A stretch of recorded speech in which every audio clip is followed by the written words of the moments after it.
سر بڑی مہربانی آپ نے یاد کیا سر. سر آپ نے کر لیا تقریر؟ ہاں اچھا جی، پھر مائک آپ نے آن کیا تھا سر، اس لیے نمبر جی آنریبل سینیٹر عمر صاحب نواب جناب زادہ. نہیں میں نے بولنا ہے سر. سر آپ نے ابھی بولا تو پھر کہاں بولا؟ ابھی نہیں بولا.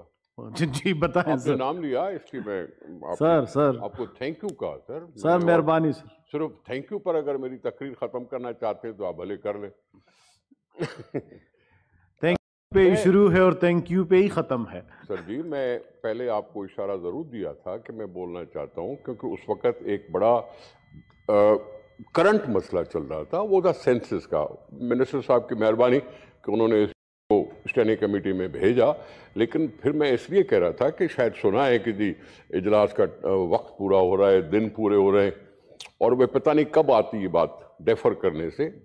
تو بات ڈیفر اگر ہو گئی تو پھر سینسس ہو جانے کے بعد بات کرنا تو کوئی فائدہ نہیں ہے. ہم کوئی اور بات نہیں کر رہے تھے، ہم کوئی اور بات کرنا نہیں چاہتے تھے، صرف یہ کہہ رہے تھے کہ سینسس کا اصول ہے کہ ایک بچہ اگر 1 گھنٹہ پہلے انومریٹر کے آنے سے 1 گھنٹہ پہلے بھی کہیں پیدا ہو تو اس کو اس صوبے میں گنا جائے.